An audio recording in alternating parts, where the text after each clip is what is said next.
किशोरी जी जानकी जी विराजी हैं। हाँ, श्री जानकी जी का परित्याग हुआ है और उसमें क्योंकि एक धोबी का ही नहीं था, उसमें पूरी प्रजा ही कारण बनी थी। क्योंकि मर्यादा पुरुषोत्तम है, धर्म के सारे रूप संसार में जो देखे जाते वो भगवान श्री राम में थे। इसलिए वाल्मीकि रामायण श्री राम जी के लिए लिखी गई है। और जानकी जी की वहां त्याग तपस्या का वर्णन है कि उस समय महान पुरुष भगवत स्वरूप में कौन था जिसके अंदर धर्म के सारे लक्षण दिखाई पड़े। किसी भी व्यक्ति में कोई एक धर्म का लक्षण होता है, जैसे सत्यवादी हरिश्चंद्र जिनमें सत्यता का एक लक्षण था धर्म का, जैसे दान में रंतिदेव महाराज, ऐसे कि कई दिनों तक भूखे प्यासे और अचानक से एक दिन उन्हें भोजन मिला और भोजन करने ही बैठे थे कि इतने में एक अतिथि आया, भूख से तड़पने लगा तो रंतिदेव ने अपना भोजन दे दिया। उसका पेट नहीं भरा तो पत्नी ने दे दिया। अब बस बच्चे के हाथ में रोटी थी, जिसने 15 दिन से कुछ नहीं खाया। वो सोच रहे थे कि इससे हम दोनों पति पत्नी नहीं खाएंगे, ये अतिथि भूखा ना रह जाए, हमारा बच्चा खा ले। लेकिन जब देखा अतिथि फिर भी भूखा है तो फिर बेटे ने भी आकर पिताजी से कह दिया, पिताजी मुझे भी भूख नहीं है। उस समय माँ पिता की आंखों में अश्रु आ गए। नन्हा सा छोटा सा बालक तुरंत हाथ में रोटी रख दी, मुझे भूख नहीं है। रंतिदेव ने उस समय वो रोटी उस अतिथि को दे दी। जल बचा था, सोचा इस जल को पी लेंगे हम तीनों, पहले बालक को पिलाते हैं। इतने में अतिथि कहता है मैं प्यास से मर जाऊंगा, सारा जल पी गया। और वो बड़ा प्रसन्न था उस समय। रंतिदेव प्रार्थना करते हैं, प्रभु मुझे आपसे कुछ नहीं चाहिए, मुझे इस समय ये भी नहीं चाहिए कि मुझे कुछ धन दीजिए, अंबार दीजिए, बस मैं आपसे यही प्रार्थना करता हूँ कि मेरे दरवाजे से सब तृप्त होकर लौटे। ऐसा दुख मुझे मत दीजिएगा कि मेरे समक्ष लोग भूखे मरे, मैं आजीवन भूखा मर जाऊं, मैं कष्ट देख लूं पर मैं लोगों को कष्ट ना दे सकूं, ऐसा मुझे। तो ये उसको देखकर स्वयं भगवान प्रकट हो गए। वो अतिथि के रूप में स्वयं भगवान आए थे परीक्षा लेने के लिए। आत्मसमर्पण में मोर ध्वज राजा, जिसने अपने बेटे को, जब ब्राह्मण ने आकर के कहा कि मुझे आपका बेटा चाहिए, और वो भी उसका चीर करके शरीर, और आपके एक आंख से आंसू नहीं टपकना चाहिए। कौन पिता होगा अपने बालक को चीर देगा, इकलौते प्राण प्रिय को? तो धर्म बहुत कठिन होता है धर्म को धारण करना। हम जैसे आलतू फालतू लोग कहां धर्म को धारण कर सकते हैं? बात हम बड़ी बड़ी बना लेंगे कि नहीं नहीं भगवान श्री राम ने ऐसा क्यों किया। तो धर्म के ये लक्षण होते हैं कि धर्म में यदि अपने भी छूट जाए तो छोड़ने पड़ेंगे, पर धर्म नहीं छूटना चाहिए। और धर्म का जो अनुसरण करता है हरि उससे ज्यादा प्रेम करते हैं। यदि वो ना भी मंदिर जाए, भजन ना भी करे तो चलेगा, लेकिन धर्म को धारण करता है तो प्रभु राजी हैं उस पर। धर्म का अनुसरण, और ये सारे जो धर्म के लक्षण एक एक किसी एक व्यक्ति में दिखते हैं, वो सारे के सारे लक्षण भगवान श्री राम में थे।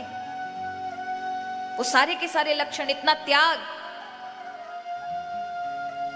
इतना वैराग्य, प्रजा के प्रति जब सोचो तो सिर्फ प्रजा का, फिर परिवार का नहीं। और जब प्रजा में एक धोबी ने एक रात्रि में उसकी पत्नी कहीं रुक गई, क्योंकि रात्रि में बारिश वर्षा हो रही थी, तो उसने किसी एक जगह आश्रय ले लिया। तो पति आया और उसने अपनी पत्नी को बहुत मारा। उसकी माँ ने, धोबी की माँ ने कहा मत मारे बहू को, पर वो नहीं माना, उसने बहुत मारा उसको और घर से निकाल दिया। बाहर आकर के जब उसकी माँ कहती कि इसकी कोई गलती नहीं है, रात्रि में काम करके आ रही थी, वर्षा इतनी थी नहीं आ सकी, कोई बात नहीं, एक रात रुक गई तो क्या हुआ, ये तेरी पतिव्रता नारी, इसका त्याग मत करे। पर वो कहने लगा मैं कोई राजा राम हूं क्या? राम कोई भी काम कर ले तो राजा को कोई मना नहीं कर सकता, लेकिन हम सामान्य लोगों पर ये व्यवहार नहीं चलेगा।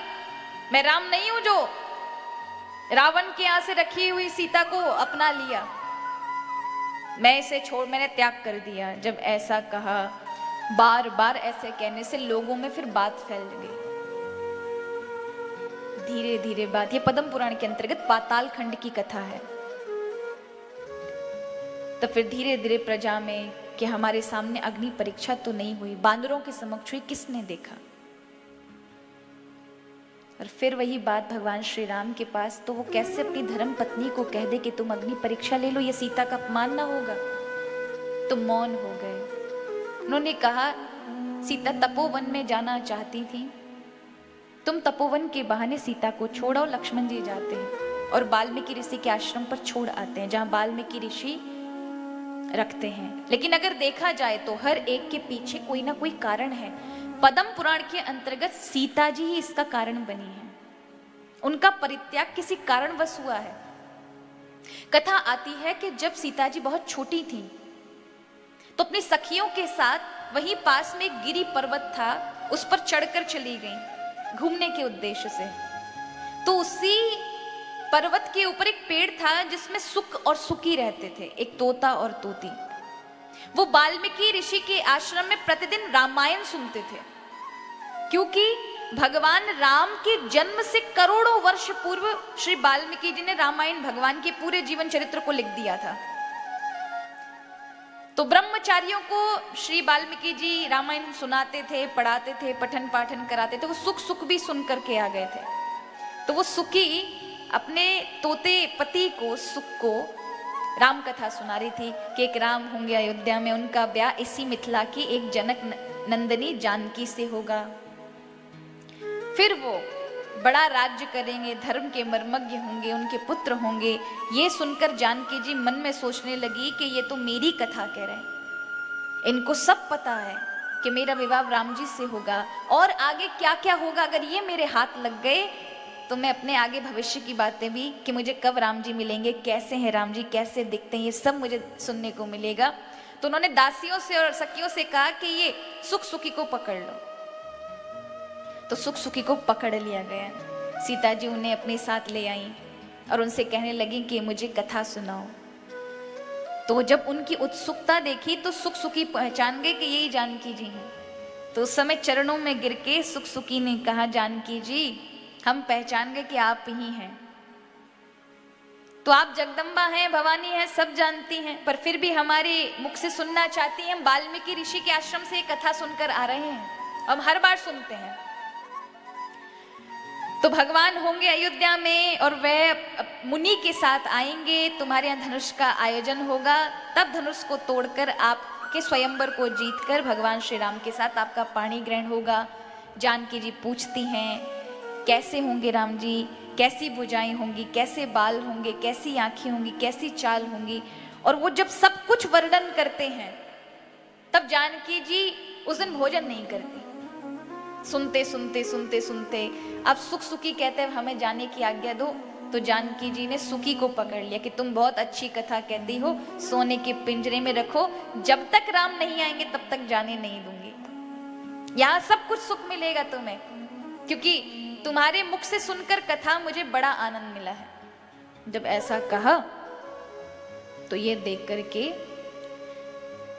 सुखी कहती है मैं गर्भवती हूं, मुझे जाने दो, मुझे, हम वन के प्राणी हैं और वन में ही हमारा सुख है। हमें चाहे सोने ने हीरे की पिंजरे में भी रख दो तो भी हमें शांति नहीं, क्योंकि हम कैदी, हमारी हवा, हमारी श्वासें, हमारी आजादी, हमारी स्वतंत्रता छिन जाएगी, इसलिए आप हमें बंद मत करो। पर जानकी जी नहीं मानी, उन्होंने बंद कर लिया उन्हें। तो उस समय सुख जो था पति, वो कहने लगा जानकी जी आप जगदम्बा हो, हम पर थोड़ी सी कृपा कर दें, मेरी पत्नी गर्भवती है, ये मेरे साथ ही सुखी रहेगी, इसलिए हम दोनों को वन में जाने दे, जब इसकी बालक हो जाएगा तब हम लौट कर आएंगे, आपको फिर से कथा सुनाएंगे, आप जितना समय चाहेंगे उतने समय तक आपके पास रहेंगे, लेकिन अभी ये गर्भवती है, 8-10 दिन में बालक पैदा होंगे हमारे। पर महाराज जानकी जी ने कही यहां मैं सब सेवा आदि करूंगी, किसी प्रकार का कोई कष्ट नहीं होगा। हम नहीं माने तो महाराज वो गर्भवती, वो सुखी अपने पति का वियोग ना झेल सके और वहीं की वहीं वो मर गई। लेकिन गर्भवती उस सुकी ने मरते समय कहा, जिस प्रकार मैं गर्भवती होकर अपनी पति के विरह में तड़प रही हूं और मर रही हूं, उसी प्रकार से तुम्हें भी एक दिन इसी अवस्था का शिकार होना होगा। ना श्राप था कि तुम्हें एक दिन इसी तरह से तुम्हारे पति के विरह में तड़पना होगा, इसी दशा में। उस समय जब वो सुख भी आता है, वो तोता भी आता देखता अपनी पत्नी को मरा हुआ, तो वह बड़े महाराज क्रोधित हो जाता है। अब तक वो अनुनय विनय कर रहा था, लेकिन जब उसने देखा कि उसकी पत्नी मर गई तो फिर वो क्रोधित हो जाता और कह देता है कि मैं भी अब ये अपनी पत्नी के विरह में अपने प्राण त्यागूंगा और अयोध्या में जन्म लेकर एक ऐसा मानव बनूंगा जिसकी एक बात पर तुम्हारा परित्याग होगा। और ऐसा कहकर के कूद जाता है नदी में, वही सरोवर में कूद के उस अपना प्राणांत कर देता है और वही फिर धोबी बनता है दूसरे जन्म में। वो जन्म लेकर के वहां अयोध्या का धोबी बनता है। तो इसमें आप किसको कहेंगे? को ना को सुख दुख कर दाता, निज कृत कर्म भोग सब भ्राता। पर जानकी जी कोई मनुष्य नहीं है। कौन है? देवी है। लेकिन श्राप ग्रहण क्यों किया? वो चाहती तो श्राप को हटा सकती हैं, पर जब भगवान या भगवान का अवतार कुछ करता है तो उसका लोग अनुसरण करते हैं, अनुनय करते हैं ना, उसका पालन करते हैं। इससे ये था कि लोग वन के जीवों को कैद ना करें। हम क्या करते हैं? हम सोचते हैं कि शायद तोते मैना आदि पाल करके, चिड़िया खरगोश पाल करके, और हम उन्हें घर में बंद कर लेंगे और सारे सुख देंगे जो वो खाना चाहे, जो उनको वन में कहीं नहीं मिलेगा वो हम प्रदान करेंगे। पर ये सच है कि भले ही आप उनको सुख ऐश्वर्य भले ही प्रदान कर दें, लेकिन आप उनको महान कष्ट में, क्योंकि आपने उन्हें कैद कर रखा है एक ऐसे घर में जहां वो पंख फैला करके उड़ नहीं सकते, जहां उनकी श्वासें आपने बंद कर दी हैं। उस सुख से